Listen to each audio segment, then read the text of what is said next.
আসরের নামাজের পরে ঘুমালে দুইটি বিপদ আপনার লাইফে চলে আসবে। যদি আসরের নামাজের পরে আপনি ঘুমিয়ে যান তাহলে দুইটি বিপদ আপনার লাইফে চলে আসবে। এজন্য আসরের নামাজের পরে কখনো ঘুমানো যাবে না। বানিয়ে বলছি না, এটা আল্লাহ রাসূল সাল্লাল্লাহু আলাইহি ওয়াসাল্লাম আমাদেরকে নিষেধ করে দিয়েছেন। কি চমৎকার দিন আমরা পেয়েছি, কি রাসূল আমরা পেয়েছি। আল্লাহ রাসূল সাল্লাল্লাহু আলাইহি ওয়াসাল্লাম আমাদেরকে সবকিছু শিক্ষা দিয়েছেন, কোনটা আমাদের জন্য মঙ্গল হবে, কোনটা আমাদের জন্য কল্যাণকর হবে, এই সব কিছু আল্লাহ রাসূল সাল্লাল্লাহু আলাইহি ওয়াসাল্লাম আমাদেরকে শিক্ষা দিয়ে গেছেন। আল্লাহ রাসূল সাল্লাল্লাহু আলাইহি ওয়াসাল্লাম বলে দিয়েছেন, মুসনাদে আবি ইয়ালার 4897 নম্বর হাদিসে আল্লাহ রাসূল সাল্লাল্লাহু আলাইহি ওয়াসাল্লাম বলে দিয়েছেন, মান নামা বাদাল আসরি ফাখতুলিসা আকলু, যে ব্যক্তি আসরের নামাজের পরে ঘুমাবে তার ভয়ঙ্কর ক্ষতি হতে পারে। এক নাম্বার হচ্ছে তার বিবেক বুদ্ধি কমে যাবে, ইন্টেলেকচুয়াল পাওয়ার, মেধা শক্তি দুর্বল হয়ে যাবে। সুতরাং সবসময় চিন্তা করবেন আসরের নামাজের পরে ঘুমানোর চেষ্টা করবেন না। এই সময়টা হচ্ছে খুবই গুরুত্বপূর্ণ সময়।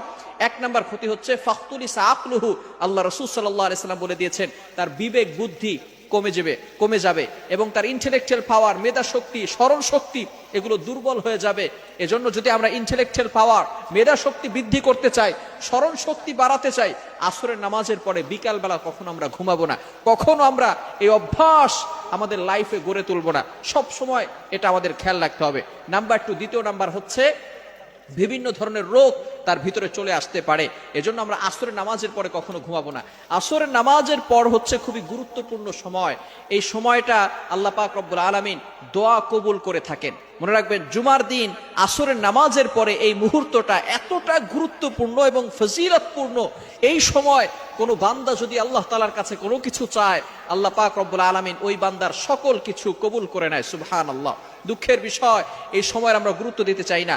ওয়াল আসর, আল্লাহ রাসূল সাল্লাল্লাহু আলাইহি ওয়াসাল্লাম বলে দিয়েছেন, আল্লাহ পাক রব্বুল আলামিন পবিত্র কোরআনুল কারীমের ভিতরে একটি সূরা নাজিল করেছেন সময়ের ব্যাপারে।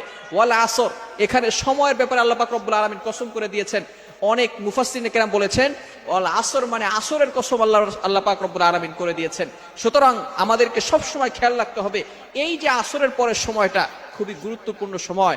এই সময় আমরা আল্লাহ পাক রব্বুল আলামিনের কাছে দোয়া করব, আল্লাহ পাক রব্বুল আলামিনের কাছে আমরা কাকুতি মিনতি করব, আল্লাহ পাক রব্বুল আলামিনের কাছে আমরা চাইবো। এই সময় আমরা কখনো ঘুমিয়ে যাব না। দুঃখের বিষয় হচ্ছে আল্লাহ পাক রব্বুল আলামিন আমাদেরকে যখন ঘুমাতে বলেছেন, যখন বিশ্রাম নিতে বলেছেন, তখন আমরা ঘুমাই না। যখন আমাদেরকে কাজ করতে বলেছেন তখন আমরা ঘুমিয়ে থাকি। আল্লাহ পাক রব্বুল আলামিন 30 নম্বর পারার 1 নম্বর পৃষ্ঠা সূরা নাবায়ের 10-11 নম্বর আয়াতে আল্লাহ পাক রব্বুল আলামিন বলেন, ওয়াজআলনাল লাইলা লিবাসা ওয়াজআলনান নাহারা মাআশা, আল্লাহ পাক রব্বুল আলামিন রাতকে মানুষের ঘুমের জন্য তৈরি করেছেন। সুবহানাল্লাহ। সারাদিন মানুষ কাজ করবে আর দিনকে আল্লাহ পাক রব্বুল আলামিন কাজের জন্য তৈরি করেছেন। সুতরাং দিনে মানুষ কাজ করবে আর রাতের বেলা মানুষ ঘুমিয়ে যাবে।